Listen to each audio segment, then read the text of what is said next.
Us going wide, trying to not get a puncture, was going to be critical in this race. Alex Hartvig in the Allied Racing Porsche was pushing hard to make his way through the field as our drone captures some spectacular shots out of turn 3 and up the hill towards turn 4. Gabriele Piana was making great progress from the back of the pack, the 37-year-old Italian in the Hofer race. List of collisions, a bit of confusion on the pit entrance. You can see there again, nice bit of drifting for the number 30 car as he slid into the pits, and a teeny bit of damage on the front of the number 2 car. Gabriele Piana wanted to stay out as late as possible into the pit window before handing the car over to Aston Martin, the Pro Sport racing car, challenging into that first corner.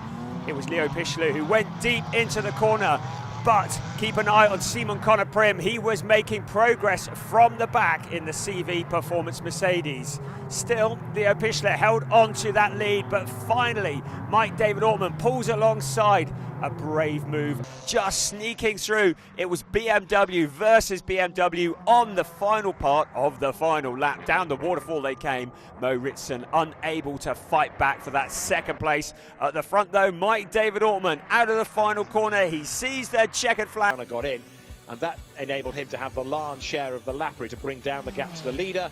And as the number 12 BMW rejoined, so Gadic dropped behind. Gadic then had a good battle with just about everybody, but with a bit of a touch off the road went Valentin Asclot. Big old tank slap. Scattering and avoidance, the Lotus limped on, but its day was done. A restart after a safety car and a big spin for Julien Brichet. That Porsche plummeted down the order as a consequence, and in the end it finished in 13th place. After the pit stops, Robert Consonny was able to get the jump and get the lead from Tom Levin, but the story didn't end there, because as the next of the Lotuses bounced into retirement coming out of the... Raphael Rennhofer und Gabriele Piana gehen vorbei. Piana im FK Performance BMW muss sich später wegen Track-Limit-Überschreitung zurückfallen lassen. Der neue 5. Samstagssieger Philipp Gogolok hält tapfer durch, trotz einiger Gebrauchsspuren an seinem Porsche. First few rows, we had the Porsche Caymans coming through from the second row to the front row to move past the front row. We had the Aston Martin holding down third place. Brett Sandberg going for a spin at the first corner just after I tipped him to do well. One of the Auto Orlando Porsches spinning further back down in the middle of the order. But it was looking increasingly good if you were supporting the KTM Crossbows. There's Tim Stuppel's. What went on over the last hour? Lots of drama early on with that great start by Gabriele Piana, putting him ahead of Valentin Asclot, and Gael Castelli slotting in third place. But early drama as the round spun. Kay Van Berlo, ultimately the third in class, and he took Stefano Valli with him. They were able to rejoin. Going to make a challenge out of turn 12. They came along the pit straight. This was going to be his moment. He looked to the inside into turn 1, but he couldn't get it slowed down, and Mikael Schrey was able to duck back to the inside and steal the lead away. The team in the BWT Mucke Garage were... Im weiteren Feld gibt es dann die ersten Duelle, unter anderem mit dem Routinier Gabriele Piana gegen Janez Fitje. Und auch die ersten kleineren Schäden waren zu beobachten, wie hier bei Sami-Matti Trogen. Die bessere Linie, Sami-Matti Trogen schlüpft auch noch durch, Fitje fällt gleich 2 Plätze zurück. Dem zweitplatzierten Kairov gehen jetzt langsam die Körner aus. Erst geht Michael Marquez vorbei, dann nutzt auch Nico Handke seinen Überschuss aus. Kairov und Piana rutschen damit vom Podium. Mike David Ortmann und Hugo Sasse. The decision to stay on rain tyres has proven to be exactly the right one. Those on slicks are in trouble. Simon Conner-Prim takes the lead thanks to a perfectly timed pit stop. He's taken over from Jan-Philipp Springhob. Et changement de pilote, notamment pour la BMW engagée en AM. Le changement pour la deuxième position avec Julien Piguet qui prend ici l'avantage sur le Britannique Finlay Hutchinson, pendant que Jim Pla, lui, double ici Benjamin Lariche pour passer en 4e position avec la Porsche numéro 1 de l'équipe Racing Technology. Éric Trémoulet poursuit la remontée entamée par Olivier Jouffret. Je vous rappelle, cette voiture, partie depuis la pit lane, était donc dernière.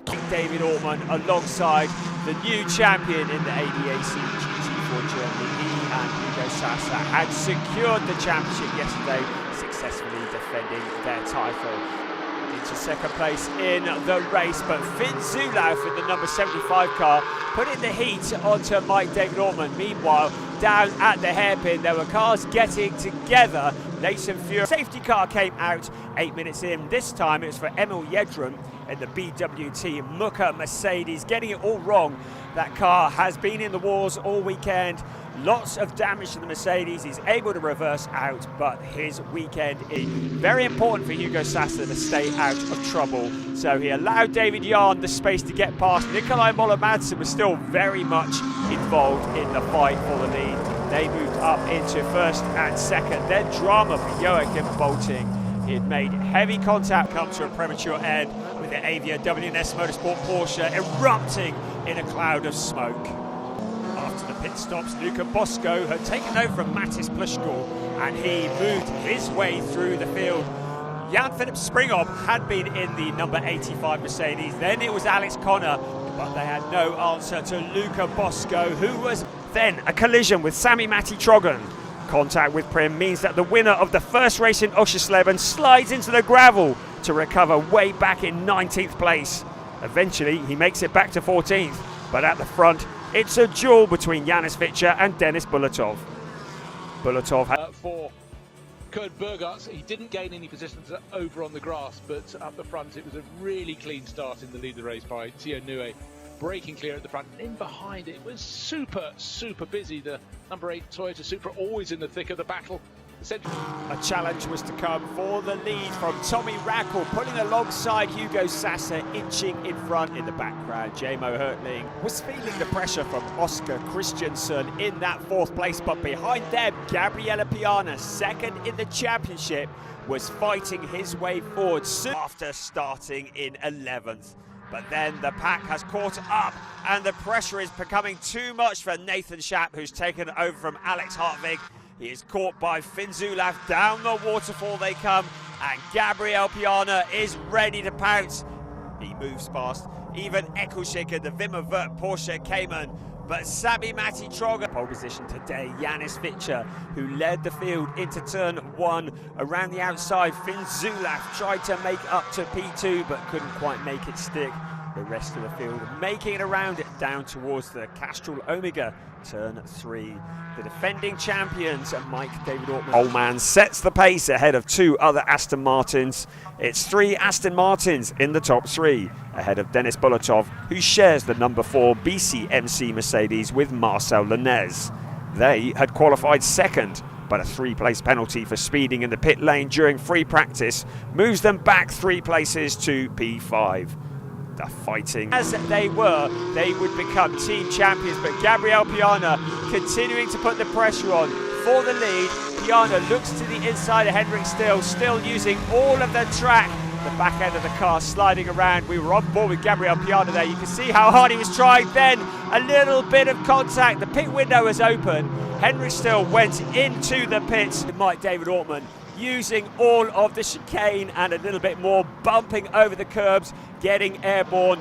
And now Daniel Gregor was challenging Jan-Philipp Springhoff for 2nd place. So the Mercedes not enjoying the pace in the second half of the race. And Daniel Gregor sweeps through into 2nd place in the W&S. Buckled in before rejoining the track. And Nikolai Moller-Madsen in the Wimmer Wirth Motorsport Porsche. Well, his mirrors were going to be occupied with Janis Fitcher as they went into the hairpin. Again, this was a fight that was going to be for the lead of the race once the pit. Legendary circuit in the sand dunes.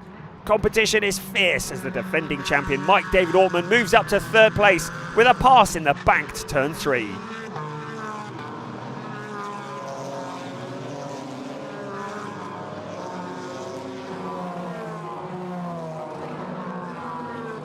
But a chain reaction at the back sees a collision in the BMW. For many of the drivers, the streets of Nuremberg was a whole new experience, a new discipline, and Lewis Moser struggling to get the BMW slowed down into turn 1. Tim Reiter was fighting hard as well. He has more experience around him. Behind, Tommy Rackle had also started on the front row, dropping backwards as Emil Heyerdahl, another good qualifying session from him, he moved up into 2nd place. Championship leader J-Mo Herkling started in 6th place and with a good point score had the potential to secure the championship with one race. Continue throughout the race. Daniel Gregor in the middle of the pack. Also in there, Rodrigo Almeida in the number 8 BWT Muka Motorsport Mercedes. Also with him, Jan-Philipp Springhoff in the CV Performance Mercedes. Lots of debris flying around, and then one of the BWT